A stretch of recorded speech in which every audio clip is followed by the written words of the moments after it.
It's never going to make sense. It's never going to be obvious. You're never going to walk out your door and see the obvious way that you want to go. And if you do, it's a trap. If you do go down the path that's already laid for you, it's going to take you to all the destinations that are already known. It's going to take you to all of the places that instinct drove the people before you.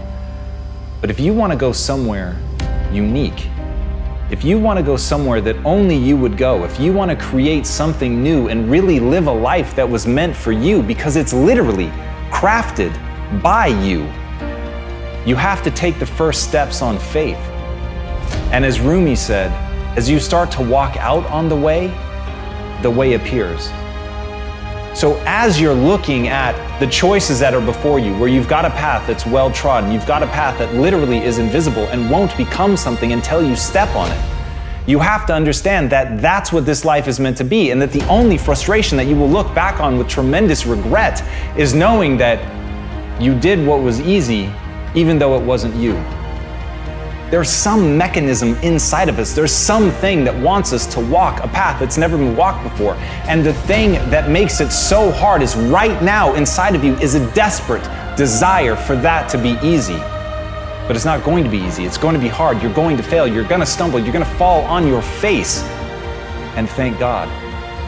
Because as Muhammad Ali said, only a man who knows what it's like to be defeated can reach down to the bottom of his soul and come up with the extra ounce of power it takes to win when the match is even.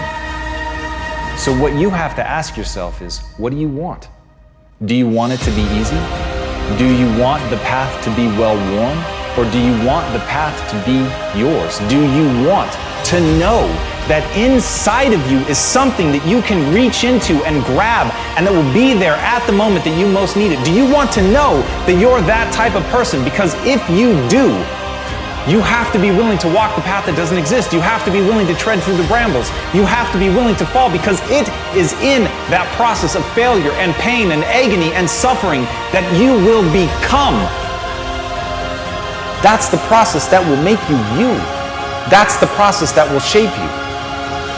It's the suffering that gives you the reserves to draw on when you need them most.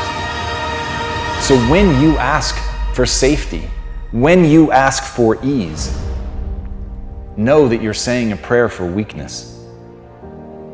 And when you take the hard way, know that you're forging yourself. When you make those demands, know that you're building a reserve tank that will be there at the moment when you need it. When you walk the path that only you can walk, know that you're living the life that you were meant to live. And that, my friends, is how you become the you worth becoming.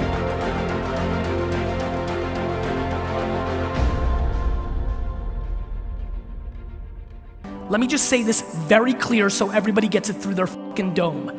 This is the greatest year to ever be alive in the history of mankind. If anybody has ever achieved something with 2 alcoholic parents, that's the blueprint that you can follow versus looking the other way. Life is binary.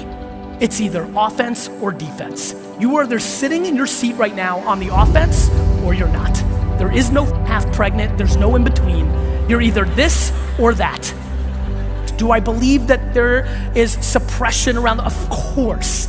But at a macro data, health, life expectancy, how much hate and negativity actually is in the complete world versus this is the best. We have it the best. And all I see is people sitting around and dwelling around dumb shit around what they don't have instead of focusing on what they do have. My friends, the internet is a miracle. Because where do you think the world's going? I love when, I have 2 young kids now, and I love all these parents like, Gary, you're into this social media stuff. This is terrible, right? I'm like, no, Dick, this is the best. Because I'm like, they're like, but I'm gonna tell my kid to spend less time on technology. I'm like, why? What world do you think your kids are gonna be living in 20 years? 3 keys to a breakthrough. Think of the area you want to have a breakthrough in right now. Your body, your money, your relationships, your career, your business, your joy, your happiness, and let's look at what your choices are.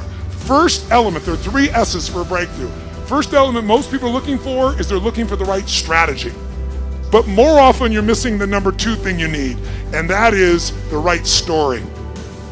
Because the story you have about your life, about your business, about the area of your life that's not where you want, the area you're breaking through, your story is what's making you be stuck. What's a story? It's a belief that you tell yourself over and over again, like, I don't know what the salt is, I don't know what the salt is. You tell the story so often you believe it.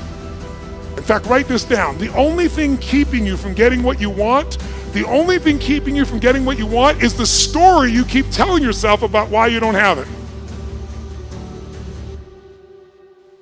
The only thing keeping you from getting what you really want is the story you keep telling yourself about why you don't have it yet. Here's what I say. Divorce your story and marry the truth. I can teach you a million strategies that'll change you overnight. And if I get you to use a strategy and grow your business 30% like that, you are gonna get so excited that your story about your business will change, won't it? You're like, I can rip this open. I'm gonna make this thing 100% more profitable. That's why 80% of those people, I can grow them 30 to 130%.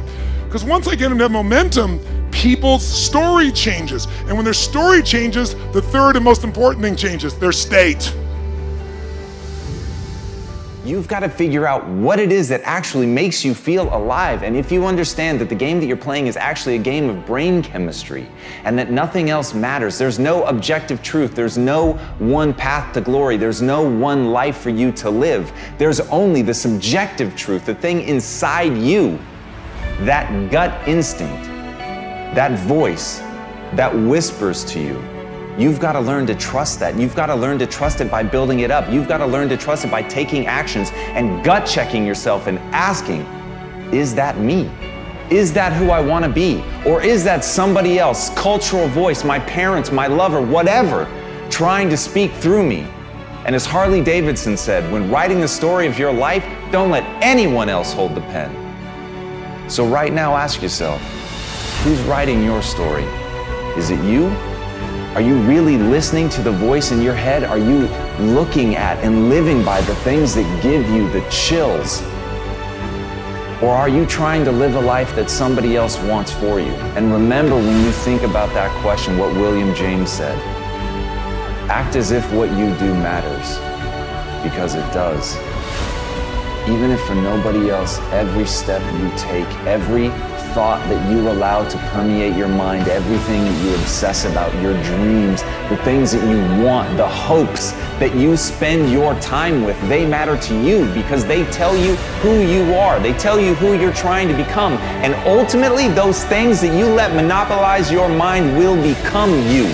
So if somebody else is holding the pen, if somebody else is forcing you to write something that doesn't make you feel alive, that is a life lost. And that is how you die, my friends, before you ever had a chance to live.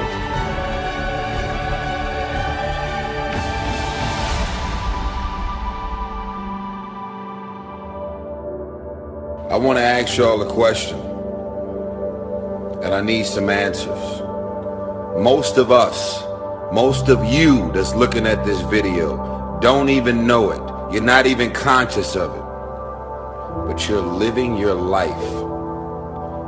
Every single day you are living your life as a reaction, a living, breathing, walking, moving reaction to other people's actions.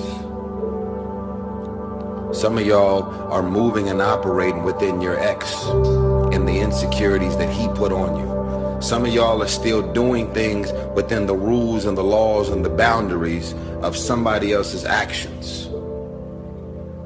Answer the question. Really think about it before you answer. Are you living your everyday life as a reaction to somebody else's actions, good and bad? As Naval Ravikant said, the only way to truly learn something is by doing it. Yes, listen to guidance, but don't wait. That is such a powerful idea, and I know right now you're listening to this because you want motivation, you want to be inspired, but my greatest fucking fear is that you'll get motivated, you'll get inspired, and that'll just be a declining arc for a few minutes after you listen to this video that ends with you doing nothing. And what I want, what I really hope for, and the reason that I give myself over to making these so completely is I know some percentage of you on the other side of this will ultimately be prepared to take that first step. You will realize that the only thing that matters is action, and you will take that action. And it's in that action that your potential greatness waits. And as Martin Luther King said, take the first step in faith. You don't have to see the whole staircase. Just take the first step. You've just got to believe that you can learn. You don't have to believe that you're already capable of doing what you want. You don't have to believe that you can already build that thing that you dream. You don't have to believe that you already are extraordinary. You simply have to believe that if you take that first step, you put yourself on a journey not of execution, you put yourself on a journey of learning so that you can execute. And that, when you understand that difference, that's when you really will be on that path to greatness. And that is the thing that I want for everybody listening to this. Please understand, the only thing you need to know is that you have to take the first step. Whatever the vision is that you have for your life, you absolutely can make it come true. And the process is very simple. The process is about learning. The process is about growing and getting better. It's about recognizing what you're not good at. It's about recognizing what you have to learn. It's about taking that first step on faith. On faith that you can get better. Not on faith that you're great. On faith that you can become the greatest of all time. And once you have that faith, once you know that simply being a human being puts you in this rare category of creature that can get better through pressure, through pain, through difficulty, through failure, those are the things that are going to be the building blocks of your success. But in order to begin on that road, in order to have your first glorious failure, you must first take that first step. So please, don't waste your time being motivated or inspired. Spend every second of your time moving forward. That's how you're going to get where you want to go.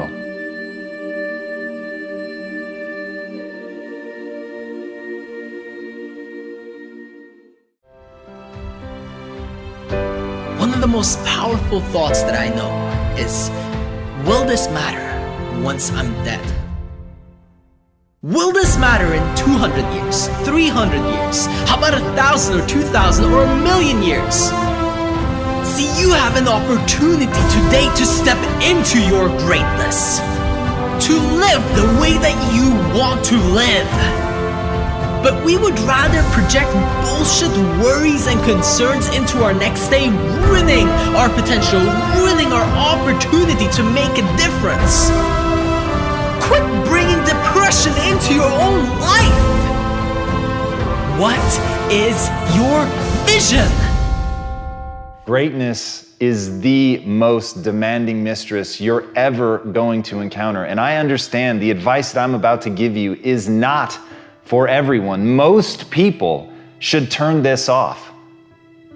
But if you're going to stick with me, if you're going to listen to what I have to say, it's because you want something tremendous in your life. You want to stand out from everyone else. You want to do something more than other people think is possible. You literally want to stand outside the norm. And if that's the case for you, then understand that, as Albert Einstein said, only one who devotes himself to a cause with his whole strength and soul can be a true master. For this reason, mastery demands all of a person.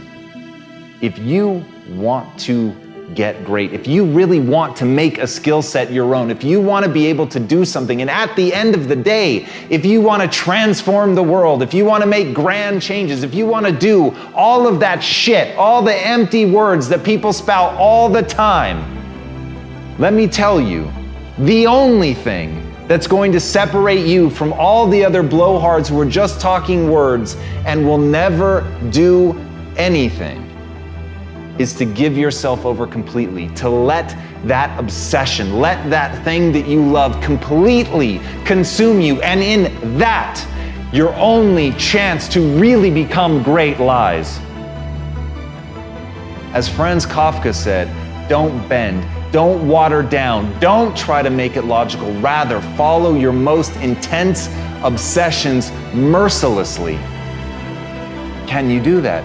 Can you become mercilessly obsessed? Can you let something occupy you to where all logic and reason is gone out the window and the only thing that matters is whether or not you accomplish? Will you hold yourself accountable to metrics? Will you look at the world and see, am I actually making change? Are you prepared to hold yourself to that standard? Because if you are, there is nothing you can't fucking do. If you're willing to take that responsibility on to transform yourself as a human being, if you give yourself over to getting great, if you give yourself over to that obsession, if you feed it like you would feed a beast, if you feed it like you would feed a fire that can wipe out an entire mountainside, then you've got a chance.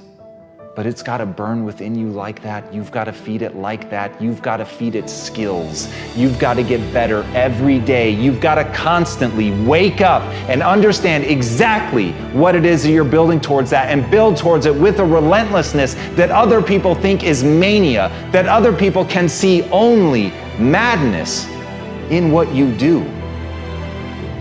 And if you can push yourself to that level, then the world will bend to your will. What I'd like for you to do right now, I want you to think about your dream. Think about your dream right now and envision it.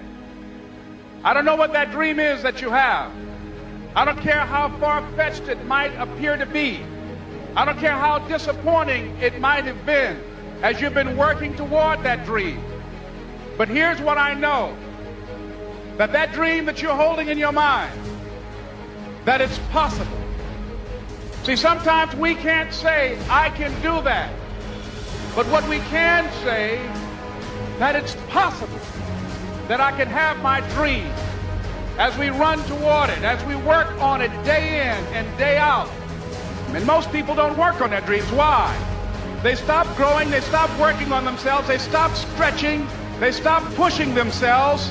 These are not risk takers. Most people have done all that they're ever going to do. They raise a family, they earn a living, and then they die.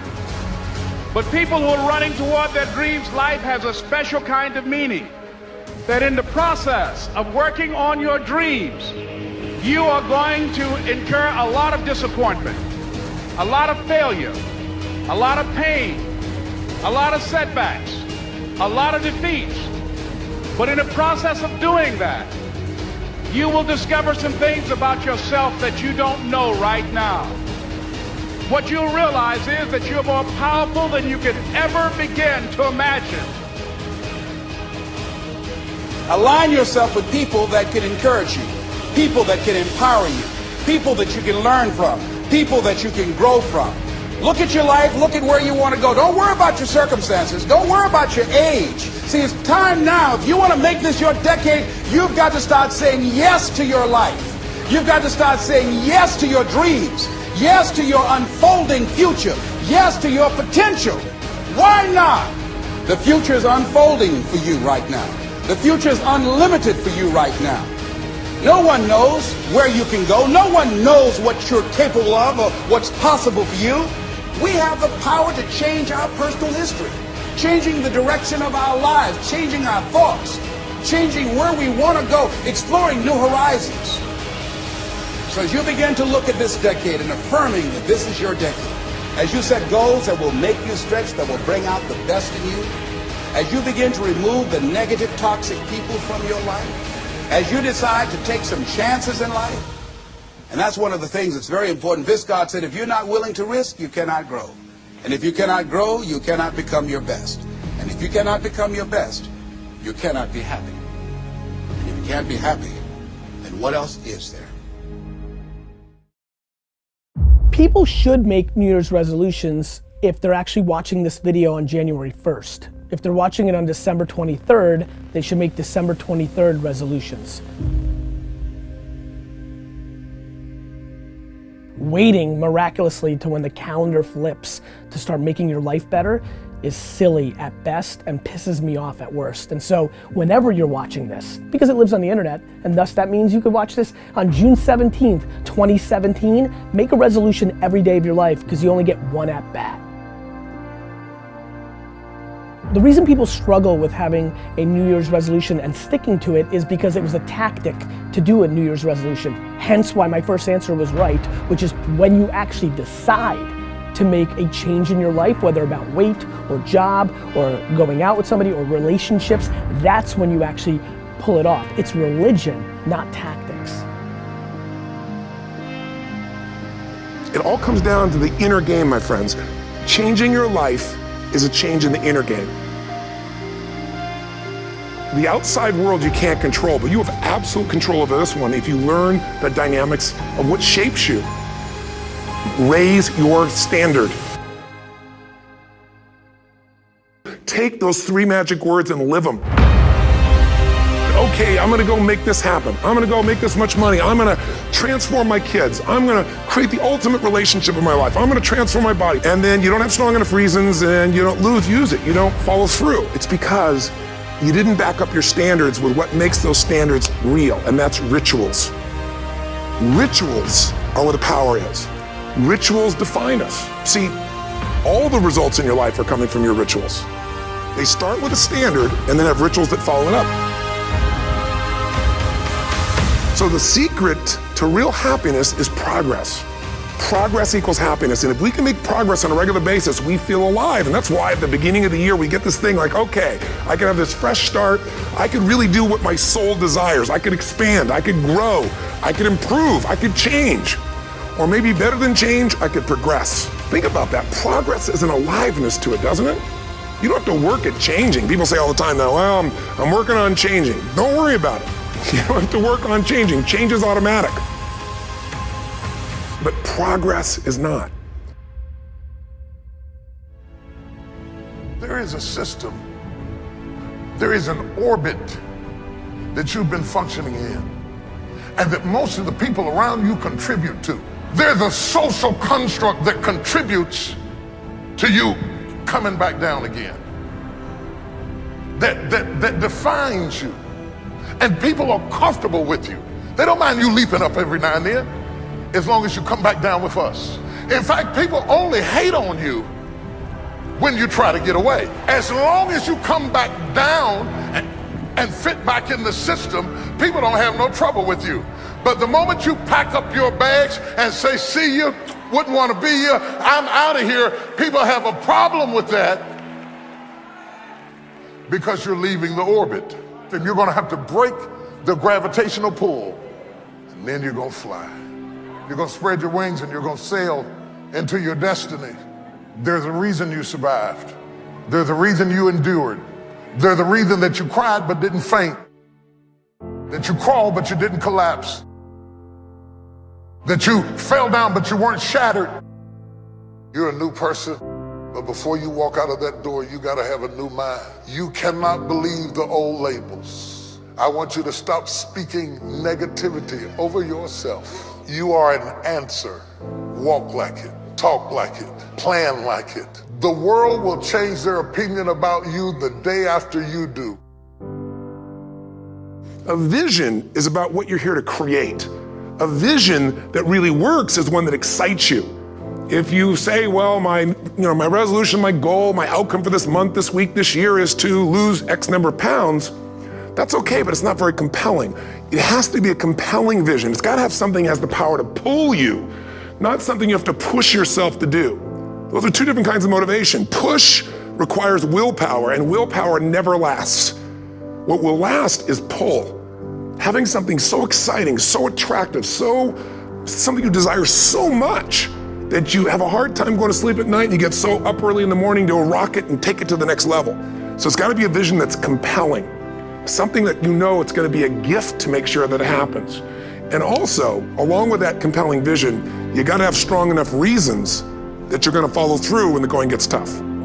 Reasons come first, answers come second. If you get a compelling vision and you got strong enough reasons that will push you through the tough times, you're gonna do things other people don't do. Instead of collapsing, even if you get off target, you won't go, oh, I blew it. You'll get right back on target, make the change, make things happen. And I know you've done this in many areas of your life. Just think about it again. I'm not teaching you something really new here today.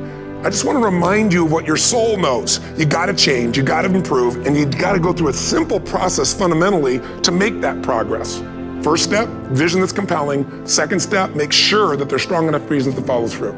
Third step, you gotta review it and feel it every day. You know, what do people do with a New Year's resolution? They come up with something they kind of want. It's not a compelling vision. They don't really have strong enough reasons, and they never review it again until to notice that they broke what they said they really want to make happen, because they didn't really resolve. If you resolve, you got the vision, it's compelling, you review it daily, and you feel it, you envision it, and you experience it. Simple as it sounds. Why is it at the beginning of a year we have this tradition, but it goes beyond tradition. It's something inside of us that makes us want to make things better. And I think part of it is the calendar gives us this idea that we could have a fresh start, that we could start from fresh and have this great victory. And it's really, the calendar itself is quite arbitrary. It's wonderful to use it, but if you didn't use it effectively, let's use the calendar to serve you today. Let's just see, what does it really take to make this thing happen? Because there's no denying that inside of you, the only thing that's gonna make you happy in the year ahead and the decades ahead is gonna be having you have an experience where on a regular basis, you feel like your life is making progress. The strongest force in the whole human personality is this need to stay consistent with how we define ourselves.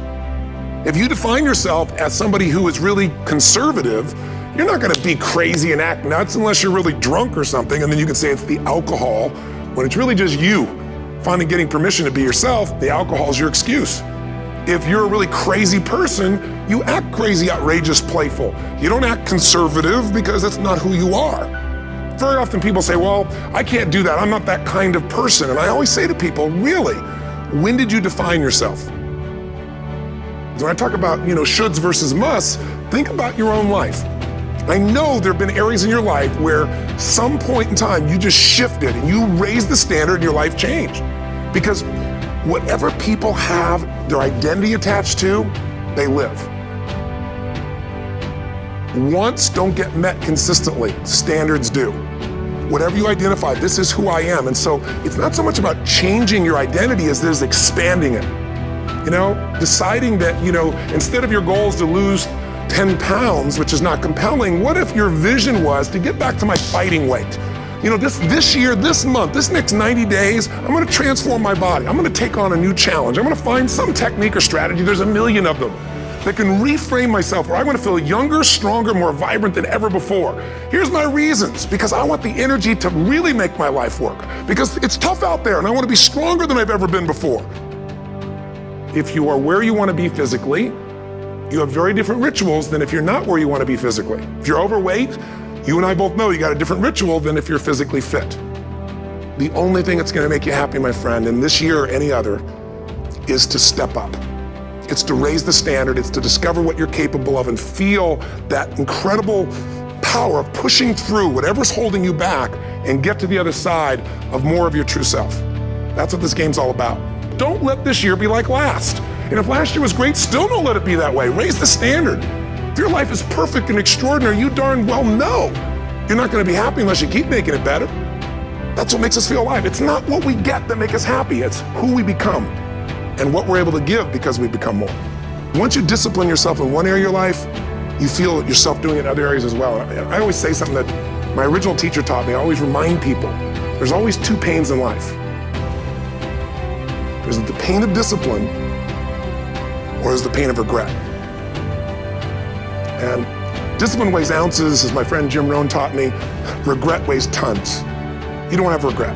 If you make the changes in yourself, you're gonna be proud this year, and no amount of money or accolades from other people can mirror the feeling of being proud of knowing.